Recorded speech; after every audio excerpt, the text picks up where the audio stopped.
Breaking Par with Bernard Sheridan is brought to you by Impact Zone Golf Academy, located at Tiburon Golf Club at the Ritz-Carlton Golf Resort and Impact Zone Golf World Headquarters, both located in Naples, Florida. Welcome to Breaking Par with Bernard Sheridan, the only weekly golf instruction podcast that interviews the best golf industry pros from around the globe. Now, here's your host, Advanced Impact Zone Golf Instructor, Bernard Sheridan. Mike, thanks so much for taking the time to be with us today here on Breaking Par. Oh, great. Thanks. It's a pleasure to be here. So I gave the audience a little bit of insight about your background, but tell us, how did you first start into the business, and really give us a little journey as to, and I know it's been quite a journey for you to this point, but what made you decide to get into the business? And then from there, what made you decide to move to instruction? Good question. I really was going to be a baseball player, and my freshman football coach was a guy named Darryl Mouse Davis, who invented the run and shoot offense, coached the NFL for a while. He was named the golf coach, and I was about a 12 handicap, and he needed a fourth man. The fourth man currently was shooting about 110, so he recruited me, and my game got better. I kept playing. I ended up playing the tour for a short time without much success, but I loved the game, and I really fell into it. And probably for 25 years, I worked as a club pro. And in the late 80s, early 90s, instruction was really starting to become a full-time business on the West Coast, where I lived in Portland, Oregon, and I got into it and have enjoyed it ever since. Now, since you've been in the business for that long, you've seen a lot of changes, I'm sure, in the way that instruction first came along when it started to become big, and then also what's happening to instruction now with, I want to say, all different kinds of things, coaching, more of coaching mental side of the game, and then specific coaches who work on specific parts of the game, guys like Dave Pells and Jeff Mangum, who's putting, and guys like that. So how has that affected what you do? Do you coach every facet? Are there parts that you feel more comfortable coaching? To answer the last question first, I feel like I'm well-rounded. I played the game, or tried to play it for a living, and was reasonably successful, unless you get to the big stage. So I feel like I can teach every part of the game, including a lot of the coaching and mental side. I'm a seminar junkie. I've attended a serious amount of seminars and worked with a lot of the top sports psychologists, David Cook, Rick Jensen, Rotella. They're great, and I try to suck their brain as much as I can. Sure. I feel like instruction has just improved so much, and I got to give some credit to some guys who started the first teaching coaching summit, because we started exchanging information across the country and bringing in experts and studying it. And that was about 1984. And we've had education seminars ever since where the top people would share their information, so that the golf instructors who avail themselves of that opportunity really improve their skills. And so it's a lot better. Second part of that is technology. Video has changed how I teach a lot, and some of the new things, the motion capture, the force plates, the studies that are being done, all sorts of things have improved our knowledge. Yeah, I totally agree. I mean, and I think that now that technology is here and really on the forefront, that opportunity to understand what's going on with what's really truly happening, or at least learning even more so what's happening than ever before, it makes it a lot easier, I feel, to be able to convey that information to a student and get that point across. How do you think? I mean, do you find that it made it easier for you? Totally. Like I say, I use video a lot, and it's as much for me as the student, because I don't have to guess anymore, and my eyesight's never been good enough to really catch what's going on through the swing, and the video that I can see really works. The only danger is if I've got someone coming in saying, Mike, I need a quick fix, I'm playing in the member guest tomorrow, I don't use video. I did a study probably 13 years ago now with a kinesiology professor at UNLV, and we had two groups. One got instruction with video, one without video, and what we found is the group that got to see video got worse right after the instruction, but improved more a couple of weeks down. Is because we put their mind in the wrong place. So using video is a great tool, but you got to be a little careful on when you show it to students. Yeah, I think that I definitely feel that when people are preparing for an event or preparing for something, and I know that, well, we all as instructors get those phone calls. Hey, I need to take a lesson. Okay, well, what do you want to work on? Well, I have a member guest on Tuesday. Right. And you're like, okay, well, then we're really just going to work on trying to tighten things up and straighten things out a little bit, as opposed to trying to tear your swing apart and see what the heck is really going on here, because it'll probably be detrimental. Yeah, I think video is great if you're trying to change mechanics and improve something, but we get more into focus practice, into aiming at targets, trying to accomplish small goals, getting their mind more on the shot than on the swing. Now, what kind of technology are you using regularly in most of your lessons right now? The technology I use is video. I've got a launch monitor. I've got a flight scope launch monitor that I use about half the time. Okay. There's sometimes it gives us information I don't need to know, but I've got a little Canon Exlum FH100 that's about 8 years old, and I bought a couple of them when they changed the model and got rid of the shutter speed. And I use that with a VWin system so I can email the students videos after the lesson. And I find that's quite effective. Some of the other things I might get into, I'm outdoors completely, so some of the things that I'd like to use don't really work unless they're on an indoor facility.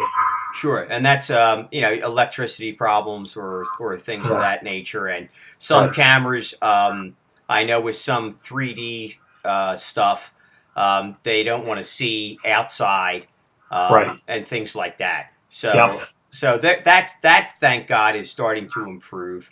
I know that myself, I'm involved a lot with a 3D company called Swing Guru, and I'm a research and development for them, and I'm constantly trying to now look at alternatives, because their camera, they use a Connex camera, and now that camera can be seen in daylight. So that's a huge leap for that. And then, but the biggest problem now that we're running into is power on the range. So what I'm trying to figure out is a way to make that portable, so that instructors can take that thing right out onto the range. And, well, I mean, like Flight Scope is like that now, where you can get battery-operated Flight Scope, throw it out there, and that'll see it.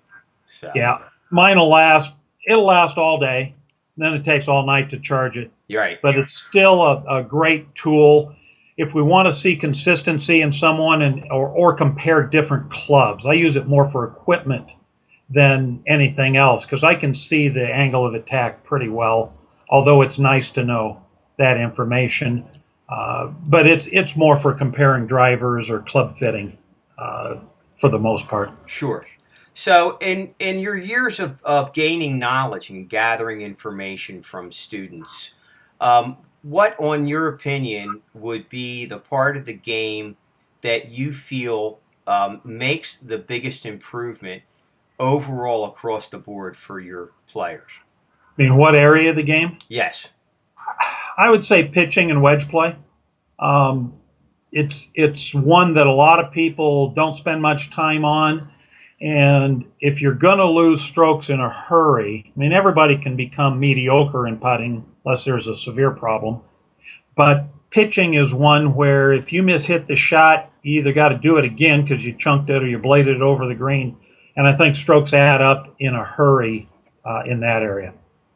Yeah, because I think that even if we look at a lot of these middle to high handicap players, they're not they're not hitting greens, but they can make pars if they can get up and down. So, Right. so it's, I mean, that can definitely, I believe that short game is a huge part of it too. For years, I had an indoor facility and actually had a like 20-yard pitching and chipping green in there. Okay. And I said, and I used to always tell my players, get out on that pitching and chipping green, work on it as much as you can, because here's where you're going to save shots. Yeah. Even though it's only 20 yards, a lot of times when you're missing it, you might be 10 to 15, 20 yards from the pin if you're missing a green, short or right or left. Correct. Yeah. Yeah.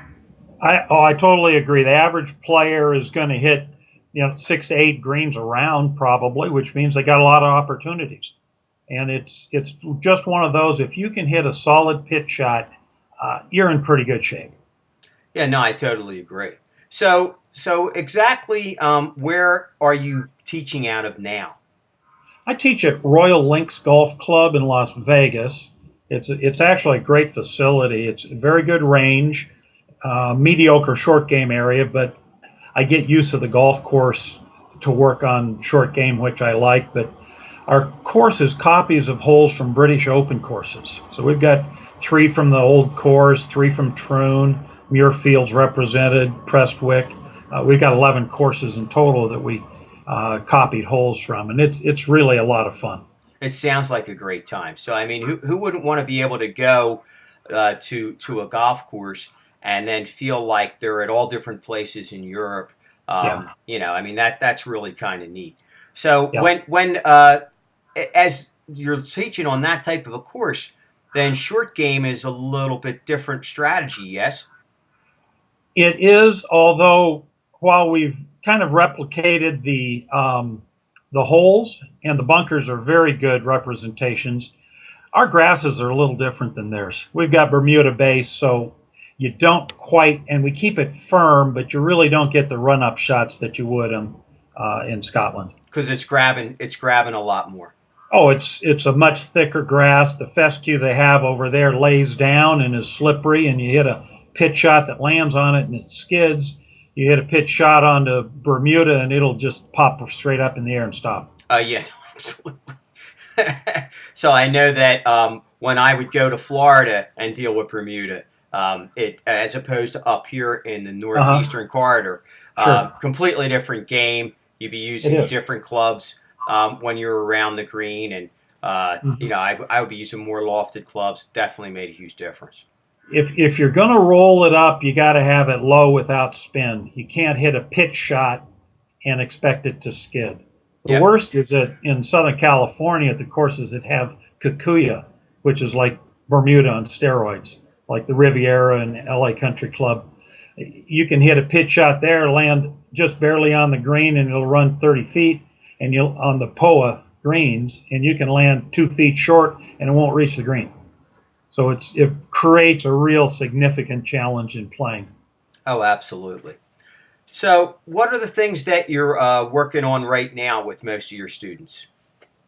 Well, everyone's different, of course. I don't really teach a method, although I've gone to seminars with all sorts of people who have methods and spent a lot of time with Jim Hardy. My brother-in-law is Peter Jacobson, who's worked with Jim significant amount, and I love a lot of his concepts of rotation and the body and arms working together.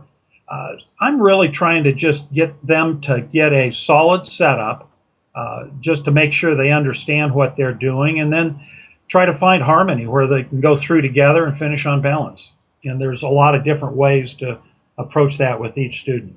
Yeah, no, I know that for myself, I've always found that if we can get everything working as a unit, that even in short game, that it really makes for more consistency. I mean, there's less moving parts. Correct. I've always been an advocate of that. I also don't teach any type of particular style. I look more at specific things that have to happen in the swing, and then try to make them happen in that person's style.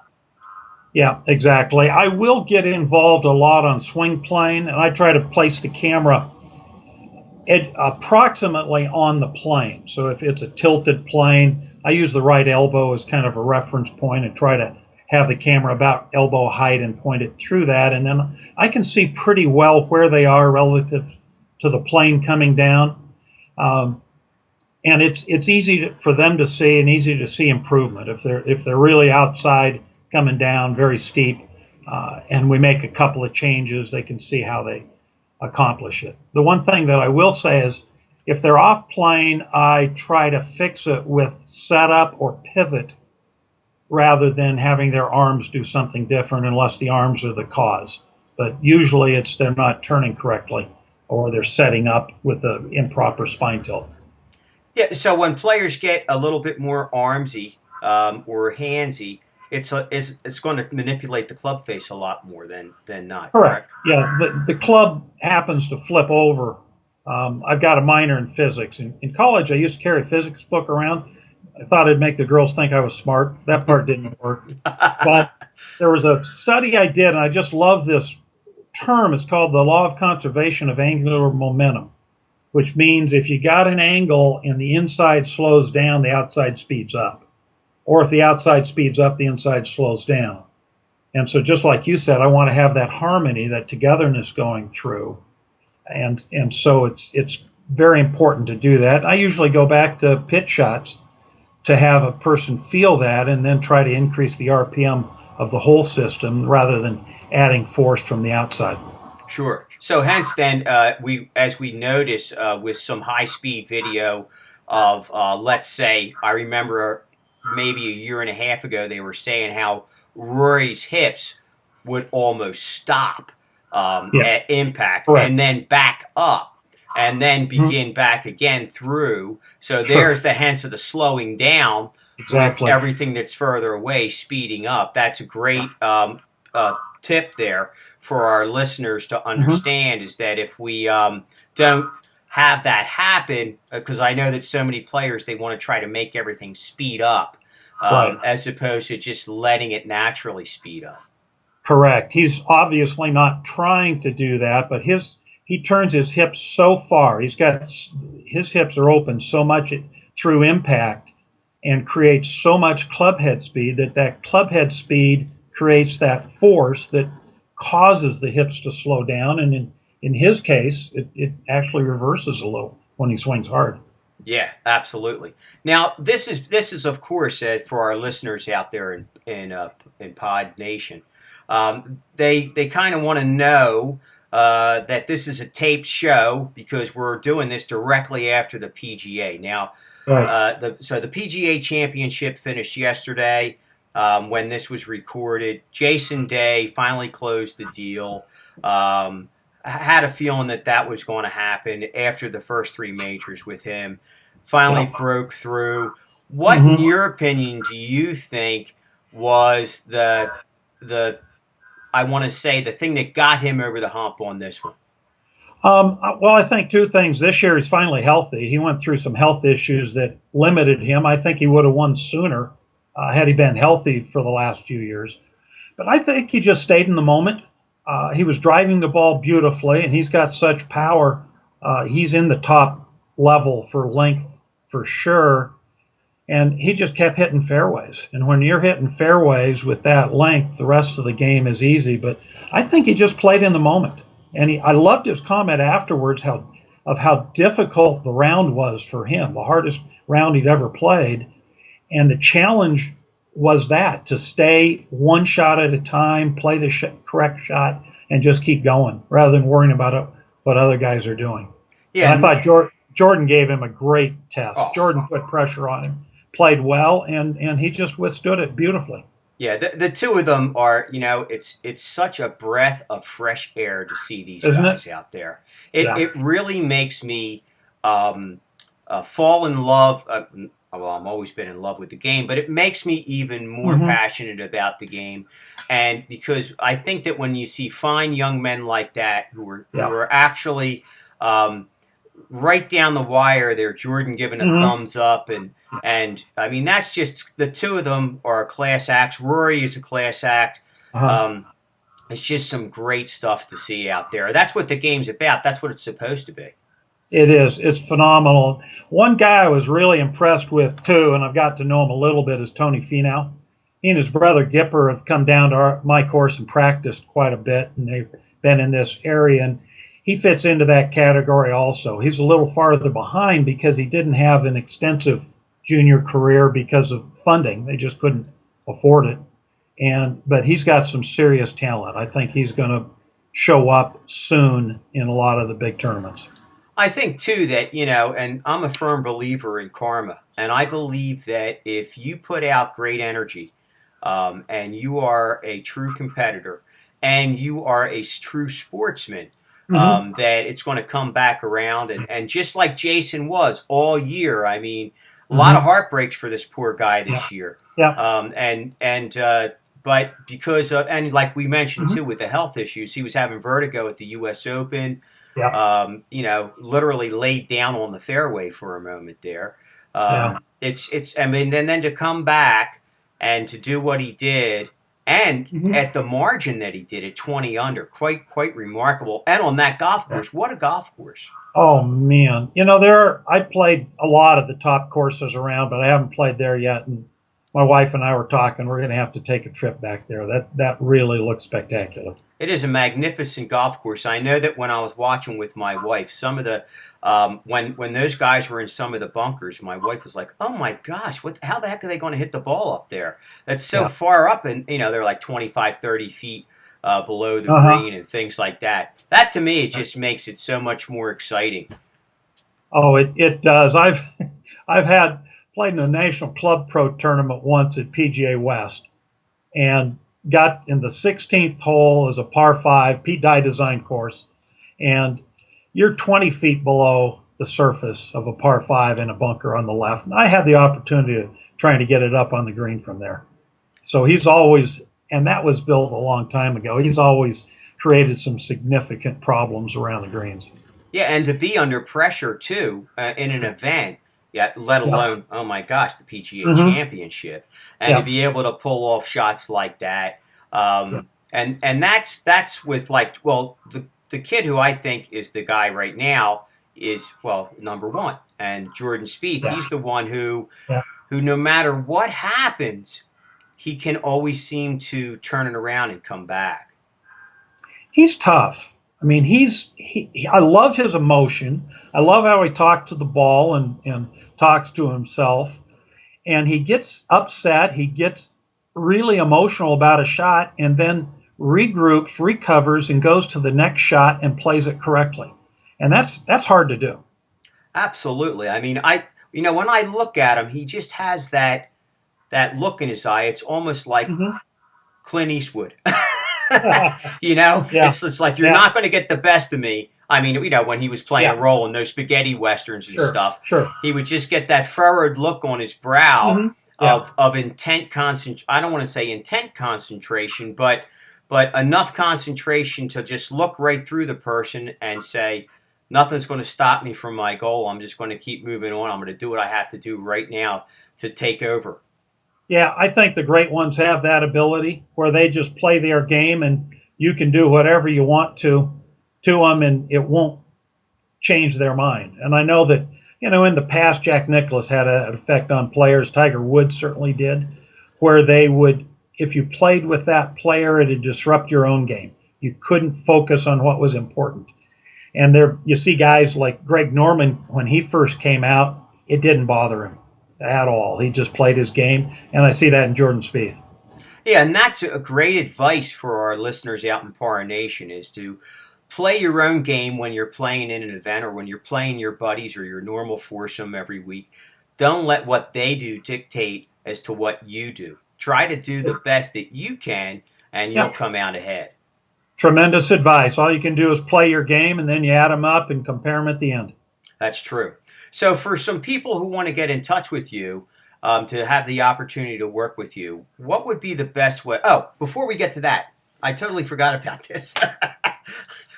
You are now involved with Golf Channel Academy, yes? Yes, sir. Great. Yeah, so give us a little bit of input about that and how that's going for you. Well, it's fun. And again, like I said, I love seminars. I love going because even around the presentations, you're hanging out with guys who are passionate